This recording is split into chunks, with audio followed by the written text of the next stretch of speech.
about to play me right now. Like, I know there are other au pairs getting kicked out. Like, right now, and it's my personality. Maybe it's too strong, you know, you're very stern and no.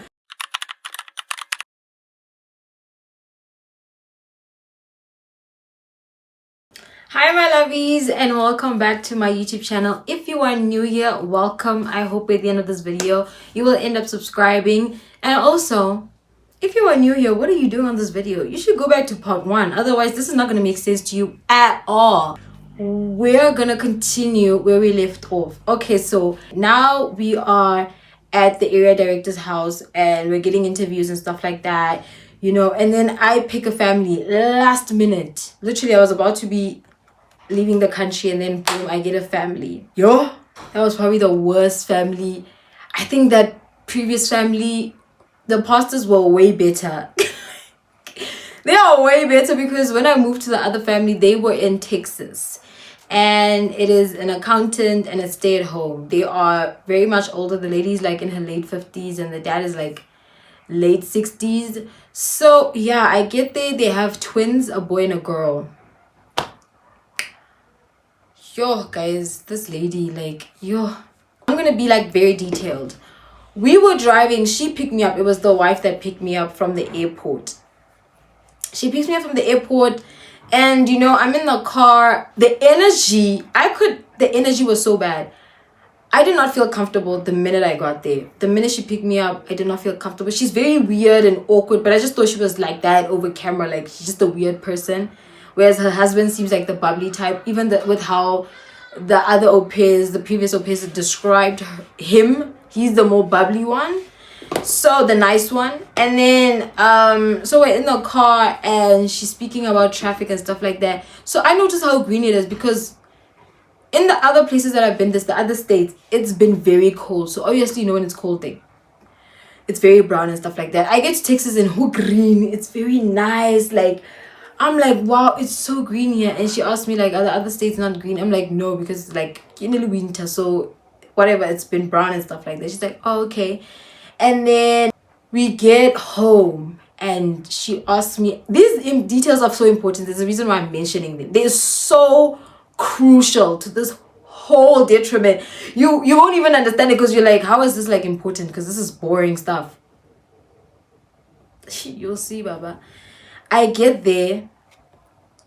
She gives me a tour of the house. So it's a huge house. I'm like, wow. You know, my inner was like, wow, it's very nice, it's bougie. We already searched the house on Google, but I had to pretend that I'm like shocked. But we already searched the house. I already knew how it looked outside. And then we get inside. She shows me the garage. She's like, this is the garage. This is the washing room. When you enter, there's my room. She takes me to the room, excited, because I'm not going to be sharing a bathroom anymore. We enter my room. That's where my mood was like, I was done. Like, I got there, it was so dirty, bruh. Like, yeah. I entered my room, the bedding is not done. A simple thing, the bed is not done. The room is supposed to be prepared for the au pair. Everything is supposed to be neat. The bedding is not done. The pillows are everywhere. The pillowcases are out. There's an ironing board in the middle of the room. There's clothes piled up. There's a big thing. Who messy, like, and I felt so disrespected because I told this lady, I am a clean person. I love my room to be clean. Listen, I don't like messes. It overwhelms me. I genuinely don't like it. I feel like I can't think straight if my room is a mess. Stuff like that. I told her, and then I arrived to this disgusting room. The closet has things in it. It's not empty. It's not prepared for the au pair. Like, it's so disgusting. I sent the video to the original whatever, and I told her, like, I came to a room that was disgusting. It was filthy. I didn't get a welcome present at each. Even the pastors got me a welcome present. You're supposed to get a it's not like a thing, but it's a thing where you get a welcome present, like welcome basket or whatever. They didn't get me anything. She didn't give me anything. The husband is not there. She did not get me anything because the husband is on a business trip. She did not get me nothing. I came home to disgust, and I was just like, and she didn't even apologize for it. She just showed me the room. She shows me the other rooms. I was not in the mood. I was literally disgusted. I couldn't even take in how beautiful the house is. Even now, I don't remember if the house was even beautiful because I was so disgusted with how my room looked.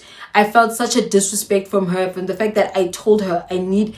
It's not even if I didn't tell her, the room is supposed to be prepared for the au pair neatly. Like, it's a common thing.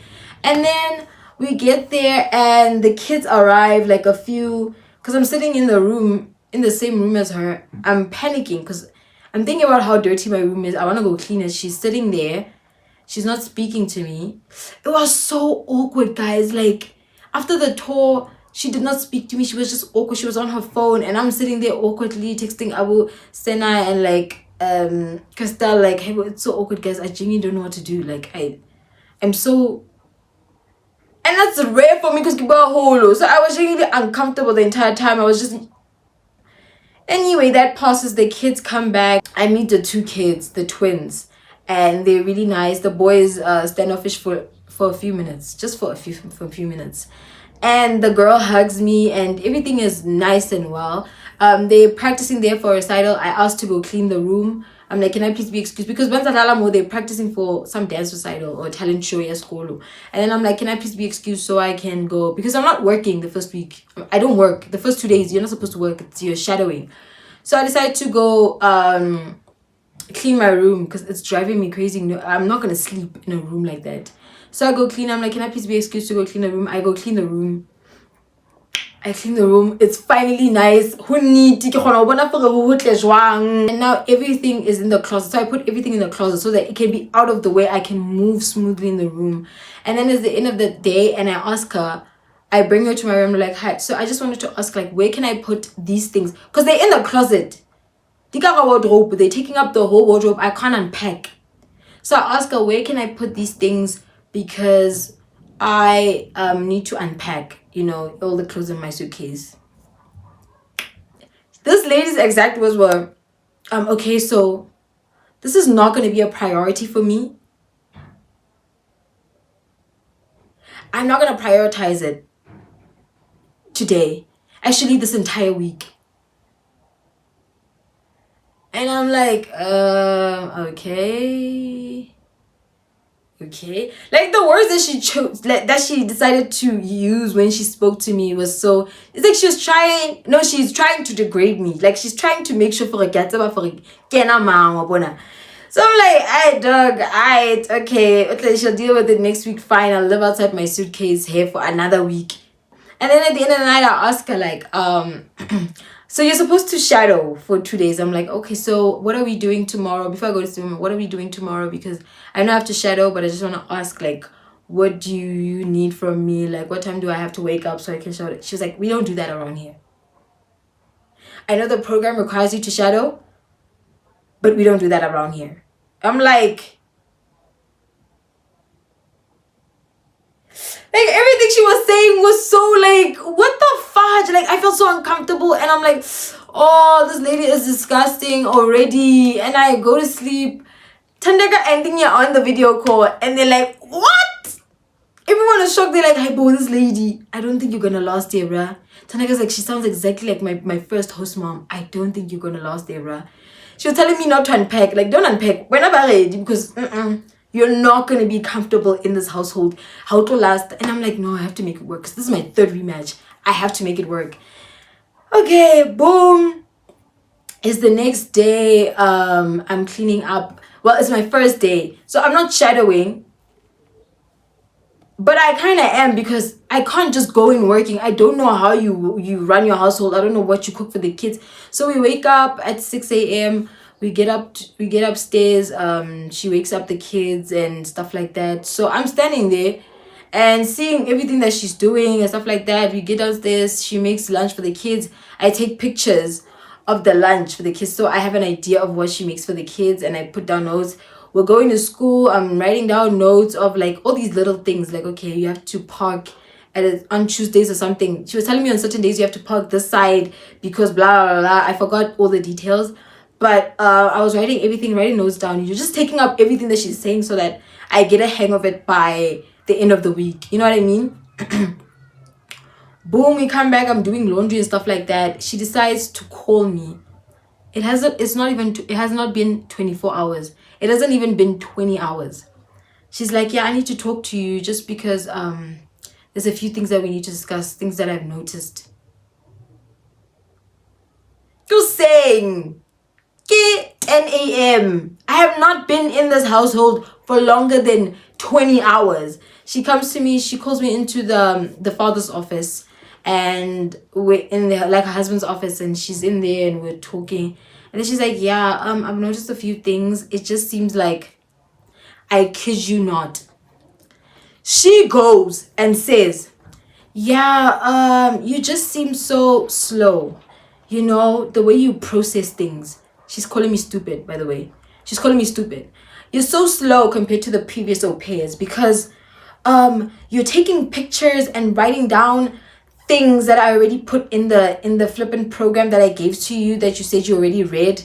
The things that I wrote down were not in the program. She wrote vague things. The things that I wrote down was picking up, okay, taking pictures of the lunch. She did not put any recipes in that thing. So I'm writing down things that were not in the family book or whatever that thing you gave me. But I don't care, because I'm just shocked at the BS she's saying towards me. Like, the disrespect was so loud. Yeah, you're so slow. And I'm like, what? Yeah, even when we are, oh, the sun is coming out and it's raining. Oh my gosh, the lighting. Okay, so now after like insulting me like that, I decided to take my phone out and record her. And this is basically what she had to say. Yeah, that was a lot. I don't know what to say. With me being opinionated on the I don't know, what did you say I'm opinionated on? American things? Yeah, so when you came in, you were driving and you were saying some different things, and I think even when we got here, I mean, I don't remember what you said exactly, but one of the things you said about poison being in the Yes, they said, what did they say? And I'm not comparing, I'm just saying this is what my previous host family said, that they make like when they plant it, they put a certain type of thing in the soil, but it's like poisonous, so you have to literally wash the fruit all the time and stuff like that. And I don't know what it is. You could say they're wrong. I don't know, like that's just what they said. Effect. But I felt like, I know you were saying they said, but I mean, it's like that's one person's opinion and then you repeat it. It seems like you have formed an opinion about something based on that. I just thought it was an odd response. No, because you asked me what types of fruits I like, and I said they do taste differently. And then I explained that they said this is why, and that some of them they inject stuff into it in American food. That's what I was told. It wasn't my opinion. I was just saying like that's what I've been told. I didn't know that would make you feel a certain way. I was just answering. I am very cautious about making, even if it's not your opinion, if you're repeating it like it's true. So I mean, if she kept saying that she felt like I was opinionated. This is something I already told her, that I'm opinionated. But her supporting that statement is because what I said about the fruits was just, I already have this pre-notion idea about what America is, even the food here. And I'm like, no, I don't. You asked me this information. So when I got to that house, we were talking about what do I eat and what don't I eat. And then I told her I eat some fruits here, but like back home I eat all the fruits. But since I've been here, I eat some of the fruits. It's mostly all, but like there's some that I just don't eat. And then she kept asking me why, because whole of this lady, she talks so much. And then she kept explaining, she's like, maybe it's because you know different places have different fruits and they all taste different just based on how they are like what try but it's almost like she was trying to prove to me that she is smart, but she wasn't. If anything, she came off as dumb to me, you know what I mean? But she kept trying to like, so based on the climate and wherever, she was speaking a whole lot of nonsense. She's like, is it that, like, do you think that's that? And I was like, I don't know, sure. And she's like, so what do you think? And I'm like, I don't know. So I end up saying, my previous host family, my first one that I stayed at, they told me that they have processed foods. Like all their foods, most of their foods are very processed. They're not healthy. They have been injected. They're not real. They're not real. Like they inject something. So that's why they probably don't taste as natural as where you come from. And they have also had that experience because they're military. So they have lived in Europe. So they can taste the difference. So yeah, and I told her that and she was like, yeah, that opinion. That felt very opinionated. And I was like, how? It wasn't my opinion. I told you that my previous host family told me this, and that's after you pressed me. And she's like, yeah, but you made it sound like the Holy Grail. Like that opinion is genuinely like the end all and be all truth. And I was like, what is this lady saying? I told you that that's what they said. I never said, oh, it's because the food is processed and it's poisonous and blah, blah, blah. I told you that's what they said. And I couldn't even give it in detail because I forgot what they were saying because I didn't care much about that information. I could die, honestly. I could die. I'm not that invested in South America. I really don't care why the food tastes different. All I know is that it tastes different. It tastes like what I want to say is that the food is disgusting and it's horrible. But you better be glad that I was respectful enough to say it tastes different. So after that, and then she's like, yeah, and also I feel like she kept saying a lot of BS that I didn't care for, like, and I was just like, okay. And then after insulting me, basically calling me dumb compared to all your other previous au pairs that don't even like you, I'm like, okay, sure. And then I don't say anything. This is literally what I said after she said that whole thing. I was just like, okay. We left, and then the days kept going. So I was only there for 2 weeks. In between those weeks, I kept dealing with a lady that's very loud at night. That lady did not want me there. I have this conclusion that her husband is the one that wanted me there, but she did not have a say because Kiana, the breadwinner, and you know, she was forced basically to accept me and take me in. So I think that's basically what happened. And so everything that she was doing, she was trying to get me out of the house before her husband arrived. Because her husband is on a business trip, which I don't think is true. I just think he wants to get away from her. According to the previous au pair, that nigga don't like that. Well, he does not like that lady. Nobody likes that lady. So for the past 2 weeks, she would play loud music. I remember the third night, every time we're trying to sleep, because she's wicked, she's a demon. There is no rest for the wicked. She would be up right after I put the kids to sleep. That's when she decides to start and come. So my kitchen is connected to the bathroom, my bedroom. So this is the kitchen, and then right before you leave is the laundry to the kitchen, to the garage, and then my bedroom is right here. My bedroom door is right here. So anything that's happening in the laundry room or the kitchen, I can hear, especially at night.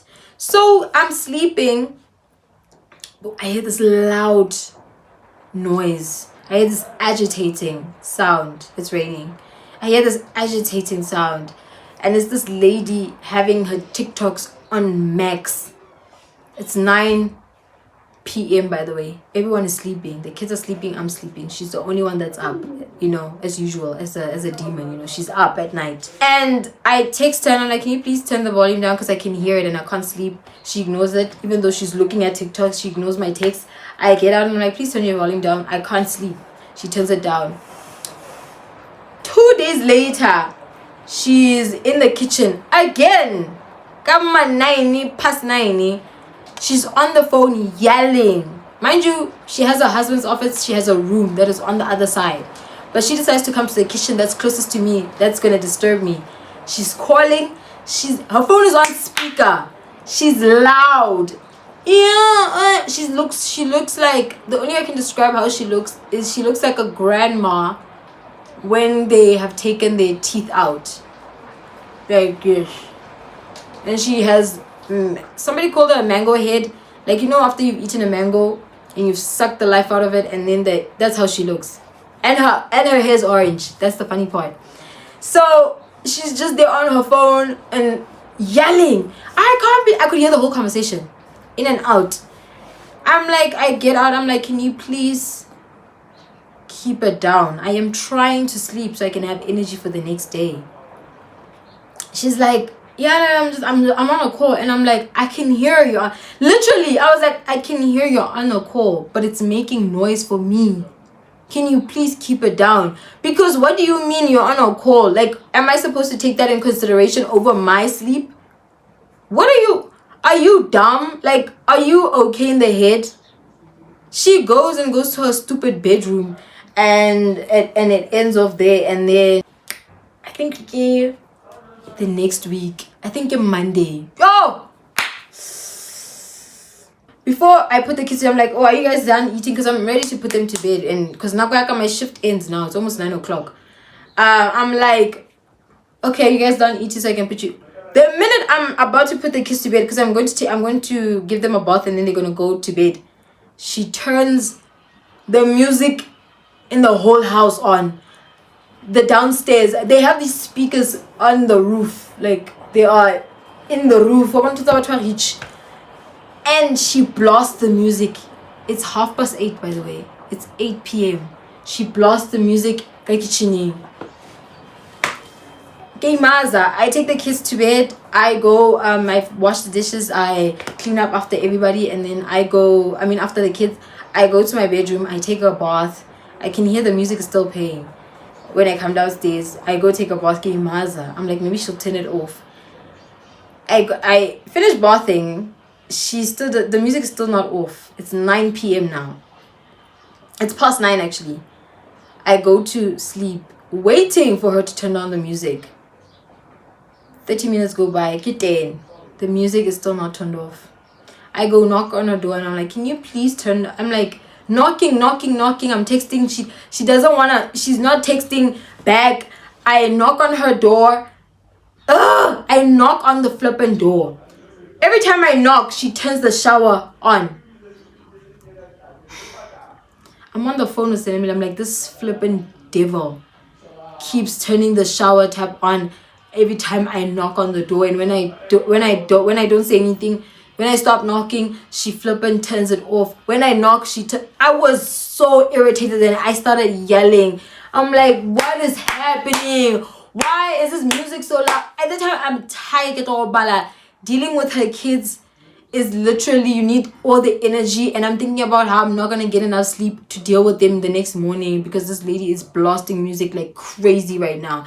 I was so irritated, and she was doing everything in her power to make me angry so I can choose to leave this house. Like, she was doing the most, but I was not gonna do it. Because $300 per week, I would never. $300 per week. That's $1,200. That's $25,000. That's a salary when I go South Africa. Just for babysitting. I don't get. I was standing my ground, and then 30 minutes past, 10:30. She takes back. She's like, "Oh, sorry, I was in the shower. I didn't see your text."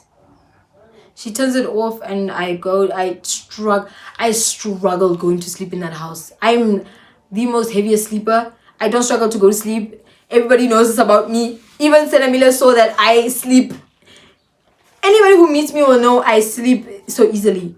But in that household, because demons, I was living with a demon, and I could not sleep easily. It took time for me to sleep. I think that was also what was irritating me the most, because I needed complete silence so I can be able to sleep, because I was struggling. But yeah, time passes, and the third week. It's Monday. This is where the incident happens. The kids are moody. So weekend day, the kids are moody. I didn't spend time with them. I only see them like passing by because I'm not working. So I see them Monday, and it was such a tough time. It was such a tough time getting them up. It was such a tough time that morning. They were arguing. Usually it's the boy that gives the problem. He's the one that everybody has made it known that he's a problem. Even in the family book that they give you. They warn you about him, and if you have a problem, just if he's not complying because that's how he is, just call one of them and they'll deal with him. Meaning, but so yeah, we do that, and then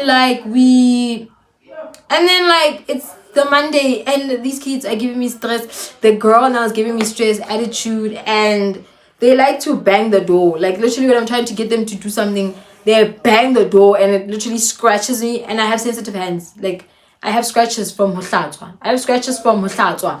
Washini. Like that's how soft my hands are. So the daughter, the girl, I'm like, please go eat your lunch. She's like, no. You know, like how in American movies, no. And then she runs, and then she shuts the door. While I was trying to grab on the door, it hits me here, and the scratch, guys, it's been over a month. You're not gonna see it. You're not gonna see it. Is the camera gonna focus? You're not gonna see it, but the scratch was really bad.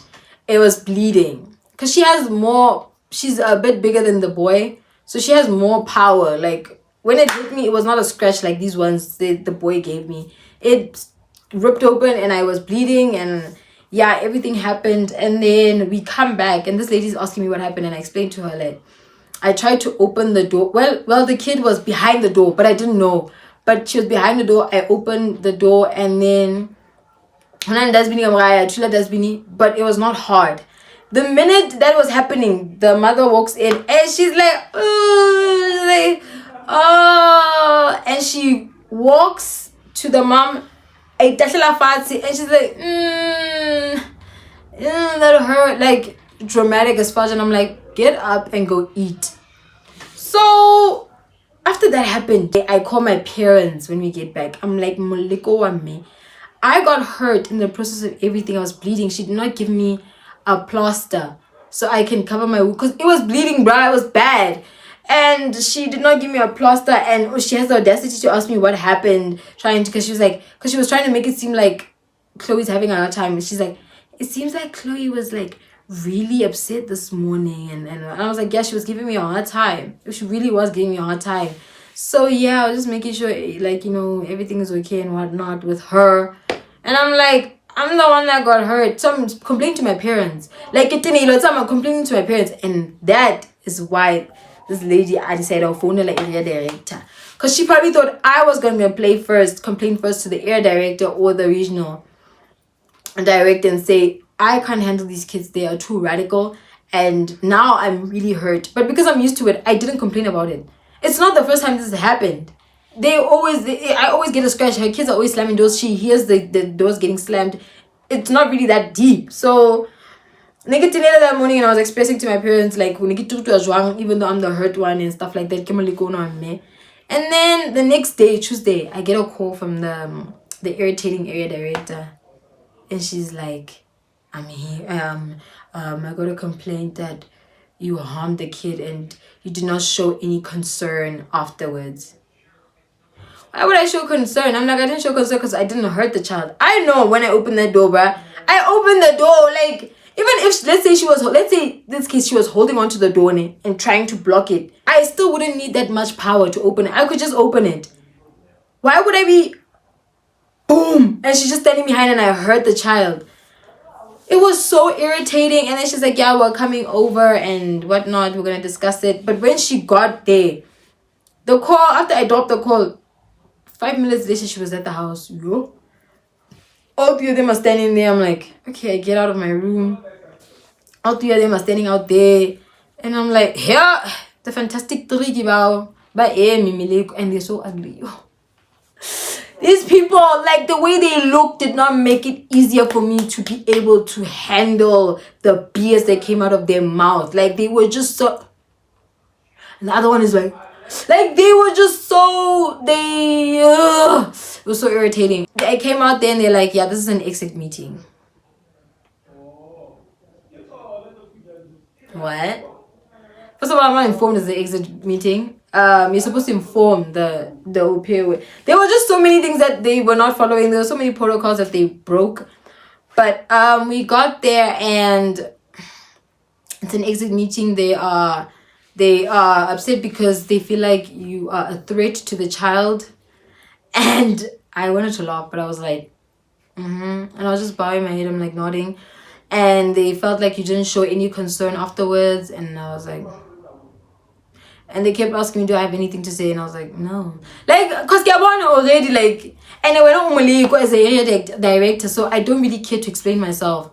And then I was like, okay, cool. And then they were like, yeah. And then this lady, she decides to interrupt it. She's like, oh, and it's not really that. It's just that it was just so dangerous because she had a mark on her stomach. And I was like, that's when people like, that is not true. You're like, I must stop, but I didn't even let her finish. I'm like, that is not true. I bathed that child that night. She did not have any scars. Stop lying. And then she was like, no, I saw it. It had a scar right here. And I'm like, where? Can I see it? My scar. And I literally was like, my scar is right here. I'm bleeding. She's like, yes, I'm very well aware of the scars that they have given you. I get it. But she had a scar. I saw it in the morning. So scar magically disappeared at night and then appeared in the morning. And I'm like, where is it? Because to make such huge accusations, you have to have proof of such things. That's when she got irritated because I'm like, here's my proof. When she's like, so you calling me a liar? Literally, this is her. So you calling me a liar? So you calling me a liar? She starts like trying to come towards me. I'm like, acting like someone who's lying right now. Like, you literally being aggressive and trying to come towards me or something. Like, girl, if you were honest, you could have just been like, here's the proof. And that would have still been a lie because that child did not have any scars. That child, there's no way, unless she bruises easily. Oh my God. So she didn't have that. And then I was like, I know you're lying. Because she thought she was going to intimidate me with all of that. I was like, yes, that is not true. I thought she was like, cool. I'm like, yes, you're not telling the truth. Because you saw exactly what happened. When I opened that door, you came in at that exact moment. And you saw your daughter run from behind the door to you. And she literally fell on her own to the floor and started holding herself this way. Your child was being dramatic right in front of you. And now you're pretending like I did something to her. She keeps quiet and she's like, it's not only that. I'm like, oh my gosh. Okay, I'm like, so that didn't work. And then she's like, it's not only that. It just also feels like you can't handle these kids. You know what I mean? I feel like they are a bit too much. And then she started making scenarios. She's like, even when Chase was, when you took Chase's chair, and I also feel like you should have stood up for him. Because he was sitting there. Even though the way he went about it was disrespectful, I still feel like you should have stood up and sure. And then she's going on and I'm like, and then she's like, yeah, in that moment when he was arguing with you over the chair, you were doing the back and forth. There should be this difference. I should see the difference between an adult and a child. And I just couldn't see it because you guys were doing a back and forth. And I'm like, first of all, this is how I respond. I'm like, I'm used to Chase being that way. Because when I was silly, I'm like, I'm used to Chase being that way. It was not a back and forth. Like, I'm used to Chase being that way. And then before I could even finish my sentence, he jumps in. This area director talking about Liz. She jumps in. She's like, that's actually very... So what I said was, but I'm used to him being that way. And me saying that, she's like, that's very rude for you to say that about a child. I'm like, what? She's like, it's very rude for you to say like a child talking back and is rude. Because like, you're speaking negatively about the child. And I'm like, can I please finish? And I got like, can I please finish? The Karen attorney, shut the fudge up. Like, you're annoying and your face. The problem with these people's faces is that they're not like the previous woman. Like the pastor, she has a sickening face. Like she's saying a lot of BS, but her having like a gorgeous face made me withstand a lot. Like I could be able to handle what the BS that was coming out of her mouth, because the BS that was coming out of her mouth did not match her gorgeous face. So that's what softened the blow. But these ones, they were just they were irritating me. Like, shut up, I'm speaking. What I wanted to say before you interrupted me was, I'm used to Chase being that way. He talks back. He does that even to you. So when he was doing that, I was not faced. I was even on my phone. I was not doing a back and forth. It was your child standing over me, hovering over me, and literally yelling, but that's my chair, blah, blah, blah, blah. And I was not entertaining him. So I don't understand why you keep putting this narrative out there that I was doing a bit. Nick said to Rebecca and Fatima, stop lying. And then she goes on and then she's like, yeah, but to me, honestly, I feel like I have tried with you. But the last straw for me, guys, guess what the last straw was for her? The last straw for me was getting an email from the regional, or I don't know if she said regional or Liz Wenana. I got the email from the regional manager, area director, the regional director, whatever. The area director saying that they need to empty out the closet so that you can get space to put your clothes. That was too much for me. Like, I felt like that was the last straw for me. Like, I get it. You need your privacy. You need your privacy and all. And I understand that not all au pairs are the same. And like the previous au pairs did not have a problem with it. And I get it. Like, I can't compare not all. But that was just the last straw for me. God forbid. Because how dare I, my uppity African self, ask for closet space in the au pair room? How dare I have a problem with living outside of my suitcase to ask for closet space? How dare I? But I stood there, I was like, and then to end it off, I was like, you know what? This is not making sense to me. All I'm going to say is, at the end of it, with all of these things that she's saying, this lady has just never liked me from the beginning. Like, that's all I'm going to say to you. This lady has never liked me. And guess what this lady says? She goes, yeah, I never liked you from the beginning. Lezo's been taking notes from this host family that's saying all this BS. She's right. She decides to be like, look at her and nod. How are you nodding right now? She just told you she never liked me from the beginning. You ignored the fact that she had a problem with me asking for space. Something that is supposed to happen. You're not supposed to go in the au pair's room at all unless she allows you. It's their private space. I'm a stranger in this household. Things have happened. Like, things have happened to other au pairs. I deserve privacy. It's the only place you can escape to because you work where you live. What the fudge? Like, what do you mean? Like, it was just so much. So that's basically why I got kicked out. It was so bad. Like, how dare I ask for privacy? And because, like, guys, it was too much. Like, I was so disgusted being there. Like, it was so disgusting. Like, and I got over it. I didn't want to defend myself anymore because I just wanted to leave the country at that point. It was just too much for me. Like, hi. So after that happened, we went to the hotel, and then that's when you're in the evaluation. They evaluate you or something. And I spoke to the regional manager, and then she's like, oh, maybe it's your... She tries making it about me. That's what they do, by the way. That's what they do. I'm going to get into it probably in another video because this one is already long. But like, she tried to make it about my strong personality. She said, even now I can see you have a strong personality. That time I haven't even spoken to this lady. I haven't said one word. This information that they're getting about my personality is all the information I provided on my profile. My profile. Everything I provided, you're saying it back to me, but you're not making proper examples. You're not even making examples. You're just saying. Just like, I feel like somebody like me, I would want you as an au pair because my au pair has a strong personality, just like you. And I was like, this is not about my personality. Because like, like, I'm like, this is not my personality. I had the opportunity to stay at a area director's house, and I know my situation is not unique. It has nothing to do with my personality. If it was about my personality, can you explain that the other people who keep getting kicked out by these families? Because you're not about to play me right now. Like, I know there are other au pairs getting kicked out. Like, right now, and it's my personality. Maybe it's too strong. You know, you're very stern. And no, there are people who have been kicked out who don't even have personality. They don't even speak, and they got kicked out. Explain that. After that discussion, you're supposed to pay for your flight back home. If like if your period ended too soon and stuff like that. They paid for my tickets back home.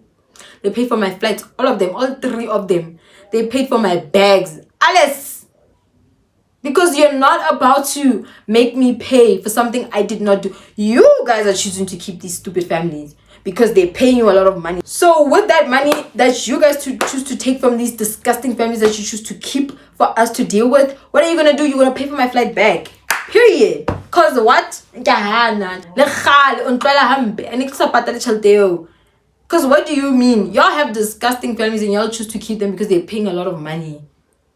Yo, I'm gonna end this video off here. I am gonna do a last video, and that better be the last time I have to speak about America and au pairing ever, because I do not have the best time there. It was the worst. New York was the only time I had a good time, and when I stayed with Christelle. It's gonna be my final close down, like my part 3 final close down on advice, and because there's a lot of people that are asking about agencies, but I'm gonna give you guys the things that you can look out for, what questions to ask families, because I really feel like these will make you avoid things that I could have avoided, knowing now what happened.